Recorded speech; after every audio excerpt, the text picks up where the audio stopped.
What's up, guys? It's devbrevyt, and today I'm coming at you from my kitchen table. That's right, we're not in front of the bookcase like we normally are. I'm right here sitting at my laptop. So, what do I got cooking for today?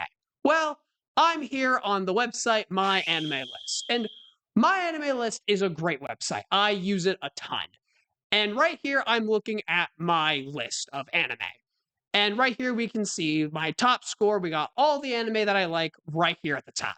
Now, something that goes often unused by me and a lot of people is this little function right here, which is the note function. You can actually write little summaries or really anything you want right here, right on your list. So I was pondering, my list is public. You can go look at it, devbrevyt on My Anime List, if you want to find out what I got on here. I decided, why don't I jazz things up? Why don't I personalize my list a little bit by adding little notes onto the list that you guys can come and check out?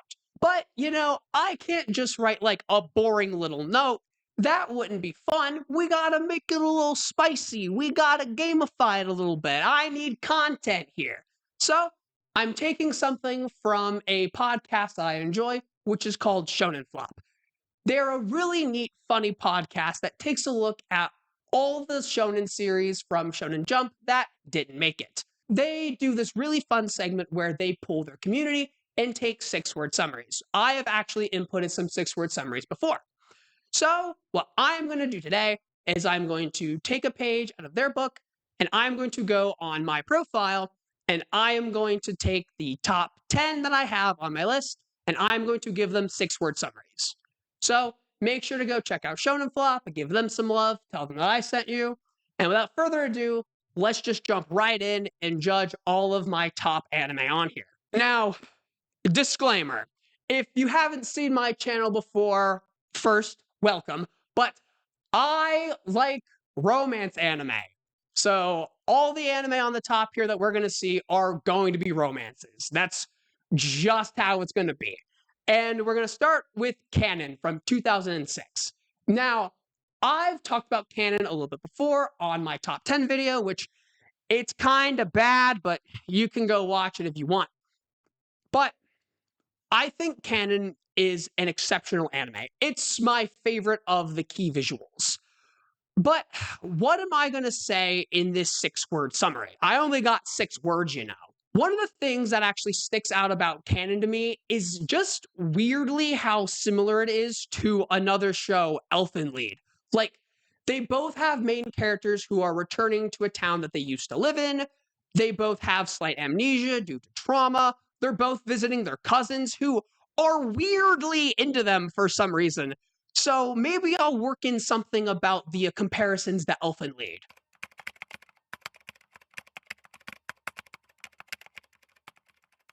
It's weirdly similar to Elfen Lied. That's 6, actually. So maybe that's our take. Maybe I talk about something like it being one of my favorite key visuals.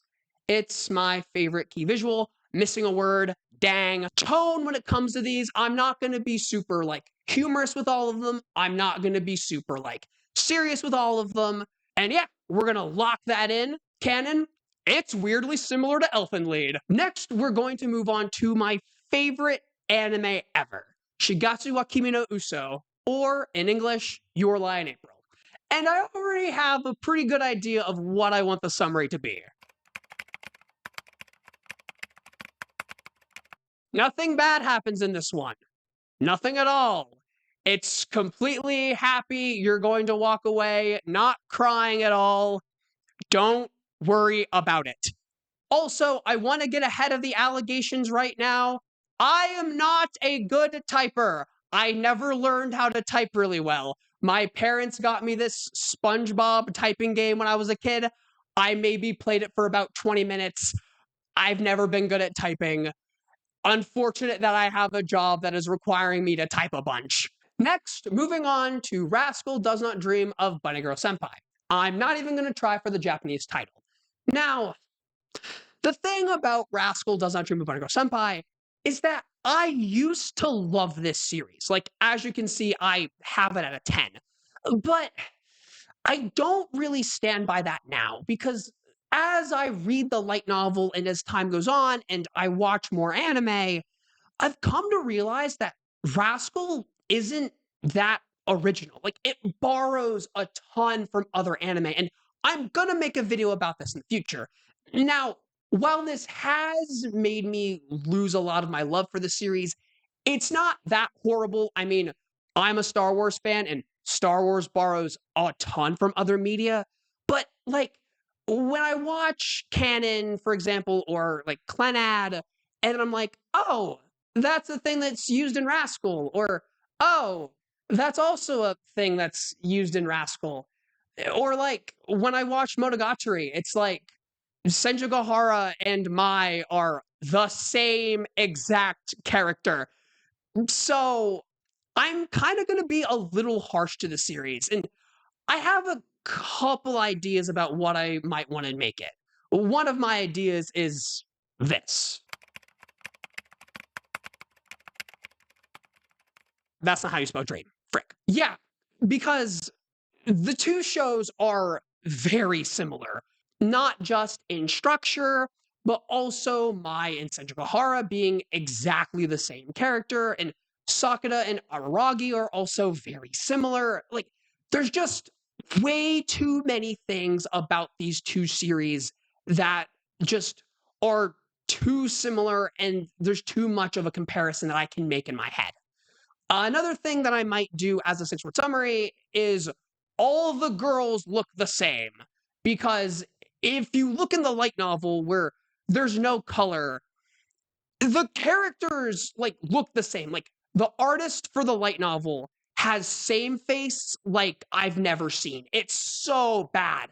Sometimes I will look at, a picture of Shoko and a picture of Mai like out of context, and I'll genuinely have no idea at who I'm looking at. Like it's insane. So another six-word summary could be all the girls look the same, which I probably wouldn't do it for the anime because, I'd never noticed it until I read the light novels. So maybe if I do like manga stuff, I'll talk about the light novel and that'll be the six-word summary for the light novel. But for right now, we're going to go ahead and make my six-word summary for Rascal Does Not Dream of Bunny Girl Senpai, Rascal Does Not Dream of Monogatari. Next, we move on to another show that I love to pieces, Oragairu, or My Youth Romantic Comedy Snafu. Now, I did a whole 1 hour yap session that I put on the channel in, I think it was January, so you can go check that out if you want. And I just gushed and just talked for a long time about how much I love this series. And I really don't know what I want the six-word summary to be. I could say a whole lot. I'm probably going to be very serious in this summary. Probably something along the lines of best written romance I have seen. That works. Maybe something about Yukino being best girl. I mean, if you've seen any of my other videos, you can see like right next to me, I have just a whole collection of Yukino figures. So maybe something about Yukino being best girl.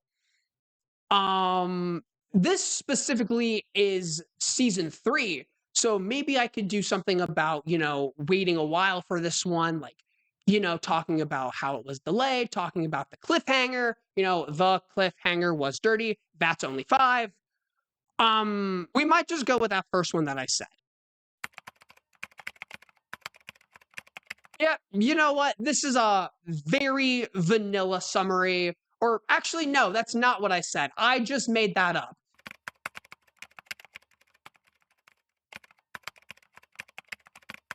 Okay, there it is. That's it. Best written romance I have seen. Because I genuinely stand by this statement. Oragairu is written so well. I have seen all 3 seasons of the anime.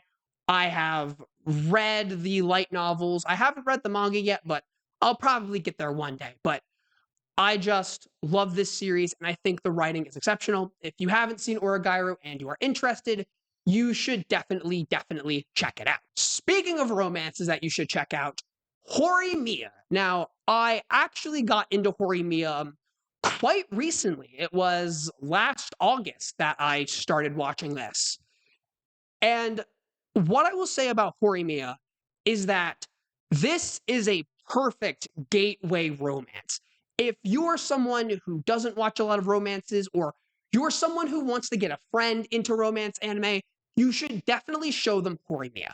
Haimiya, like, is quintessential, pure, good, candy, sweet romance. It has like none of the ecchi stuff that can be a turnoff. It doesn't have like this long-winded will they, won't they thing that just seems like it will never end. It's just really tight and really, really solid. So I might say something like great gate. Is gateway one word or two words? I feel like it's one. There. Great gateway romance. Totally would recommend. And I might be cheating making gateway one word, but it's my video. I make the rules. And again, moving on with the trend of great romances, Kaguya-sama Love is War, specifically season 3. Now, I was really hyped for season 3 when it came out. I didn't watch it as it was coming out due to reasons that I'm not going to get into in this video, but this season was number 1 on Mal for a little bit for good reason. In fact, I still think it's like number 12 or number 16. It's something like that. But what am I going to say about it in only 6 words? I could talk about how funny it is. I could talk about like Kaguya-sama Love is War, also another great gateway romance. Like, I feel like Kaguya-sama is like the new Toradora, or like close to it. Now, I could also go a little funny because, I've been pretty serious in the last 2. And I've actually like described Kaguya-sama this way before. So we're gonna make a reference and we'll see if people in the audience get it.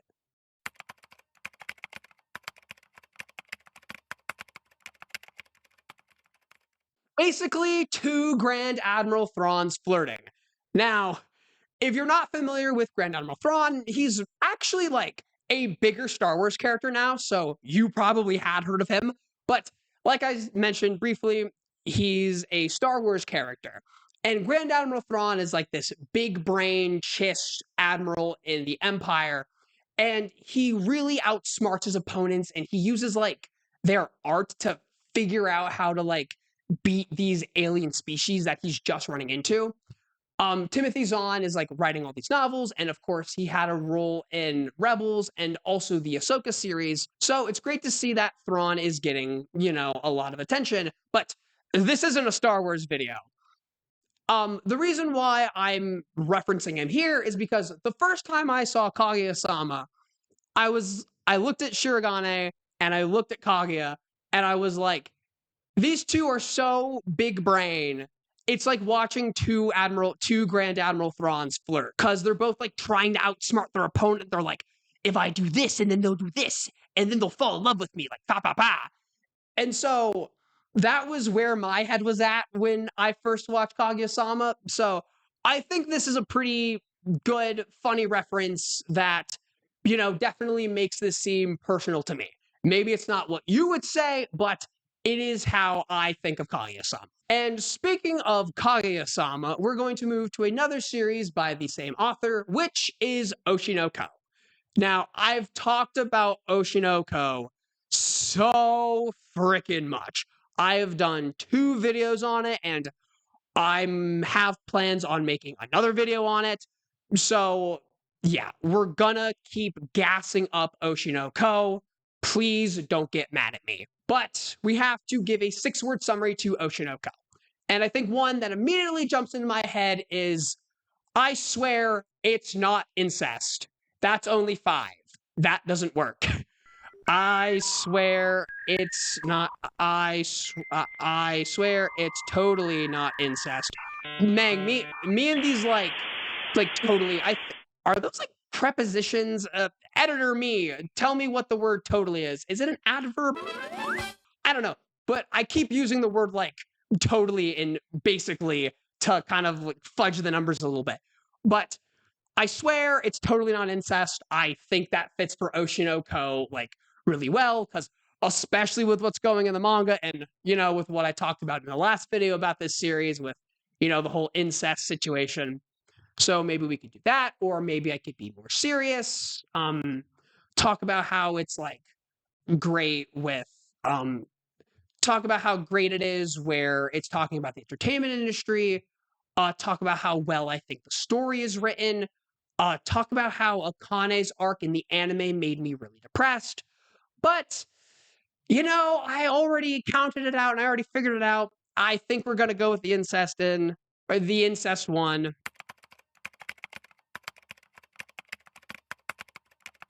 Wait, or I swear it's totally not incest.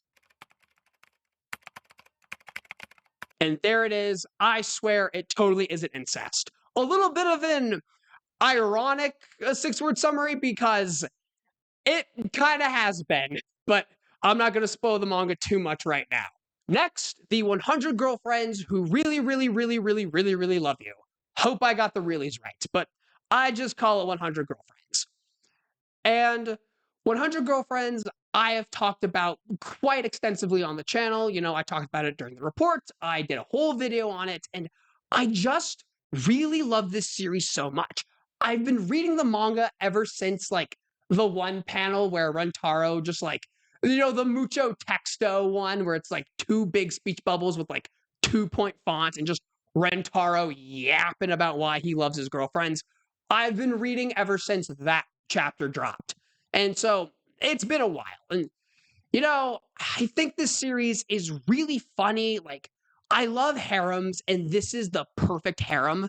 So I feel like we're definitely going to have to say something where, like, this is the perfect harem. That's only 5. I keep being 1 word short. Maybe I'll fudge it in there somewhere. This is the perfect harem. Or, hey, maybe we'll do like an abbreviation, like, I think abbreviations can be a word. I think using some internet slang, some internet lingo, I think that should count. Again, it's my video. I make the rules. We're kind of reiterating what I said in my 100 Girlfriends video where it's the perfect harem, because it really just defines the genre. When we think about like normal harems, there's a lot of bickering, there's a lot of like waifu wars, there's a lot of moments where characters are pulling the main character one way or another, and we can't really settle down and just enjoy the romance. But with 100 Girlfriends, every girl is the winner. So you just get cute moments with the ensemble and also the girls individually with Rentaro. Also, like, the balance, it's harmony, the yin and the yang of big ensemble moments where everybody gets love, balancing with bringing the old girlfriends back in and making sure that they're all getting attention and love. 100 Girlfriends is a masterclass in how to write a story, and just like, the author is totally a genius. Props to them. This is a well done series, kind of like Origairu. But anyway, 100 Girlfriends, perfect harem. That's my 6-word summary. Let's move on to Dangers in My Heart, Season 2. This one kind of came out of nowhere because we're going to steer from my list for a little bit. We're going to go like this, and we're going to, you notice I have it at a 10. We're going to kind of scroll down here. Prequel series. You look right there. Yeah, I didn't really like Season 1 that much. I did a video after Season 1 came out where I sort of talked about how I didn't really like it. I didn't want the 2 main characters to get together because I just didn't buy the romance. And I didn't like Ichikawa as a main character, and I couldn't buy that Yamada would have a thing for this guy, and just, I didn't really enjoy it. But when it came to Season 2, all of that washed away. Because even in Season 1, it slowly got better. Like, the chemistry between the 2 just slowly became better. I could buy in that, they liked each other, and there were some really cute moments, especially in season 2. I was completely invested. I was locked in. I thought the ending was amazing of the season. Just I gushed about it in the last report video I did. Like, go check that out and just listen to me talk about why Dangers in My Heart season 2 is so good. And this is also another romance that I highly recommend. If you are going to go into it, maybe season 1 isn't going to be like your cup of tea either, but trust me, stick with it. Season 2 is amazing. And for 6-word summary, we might go with something like better than season 1, or this one cooked, or season 1 bad, season 2 perfect. You know what? I think that works. That's a period. Or maybe we will do a period. And so that was everything on my list that I have rated at a 10. I have 9 shows rated at a 10. That's not too bad. There are some people on my anime list who are 10 crazy. I tend to be a little fair. Now, mind you, I kind of don't stand by Rascal being a 10 anymore, and maybe if I rewatched July and April, I would drop it down, but just I love it so much, I had to put it at 10, but I'm not here to change anything. Now we're going to move on to the last show I want to talk about, because I wanted to talk about my top 10, and it just so happens that this one I have rated at a 9. And it is a show that I watched only a couple months ago, Clannad After Story. Now, I have a lot to say about Clannad After Story. We're going to save that for a video for another day. But Clannad After Story is like the granddaddy of all slice of lives. Like, the granddaddy of all romances. Like, honestly, like, Your Lie in April, Rascal Does Not Dream of Bunny Girl Senpai. Heck, maybe, actually, I think Canon came first. But anyway, all of these series that we've kind of talked about, they don't exist without Clannad After Story. So we got to put respect on its name. We got to talk about how great it is. And, you know, I knew of Clannad a ton, and I knew of its reputation of being something that would make grown men cry. This reputation that it, like, is this really good, beautiful slice of life. And there's definitely reason for it. Like, not only is it really well written and really emotional, but it's also very relatable at times. Like, sometimes with romance anime specifically, they can lead a little like young. So sometimes like older individuals won't relate to them. Like, these anime are all kind of geared towards like a younger crowd. So if you have someone in their 20s like me, or maybe even someone older like in their 30s who's trying to get into anime, telling them like, hey, you should watch 100 Girlfriends, and then they see the scene with Hakari where she has like the big boobs for some reason because like Kusuri gave her that drug, and they're like, ugh, she's a high schooler. That's a little weird. And, you know, it might turn them off. But for Clannad, After Story specifically, there's a moment later on where it sort of becomes this coming of age story where it does lean a little bit older. And I was starting to like relate to it. Honestly, I haven't related to anime like since really Clannad. Like, when I was younger, you know, I'd be like, oh, this romance anime reminds me of like dating in high school and like all this. And like, I can, you know, take it and I can, you know, do this one-to-one comparison because, you know, I was closer to being in high school. But now that I'm farther removed from that, you know, when I was reading Haimiya a couple months ago, I wasn't like, oh, this is just like me. I was just like, oh, this is a really solid romance. And now with Clannad After Story, I'm a little older. I'm graduated from high school. I'm getting a job. I'm living on my own. I'm learning about what it's like to be an adult. And that's what Clannad After Story is at times. So I think what we're going to say, and I know I kind of yapped for a long time, but I haven't talked about Clannad After Story. So, you know, I want to like get my thoughts on it. So I think we want to say something like lives up to the hype. That's only 5. Ah! We might throw the word totally in there again.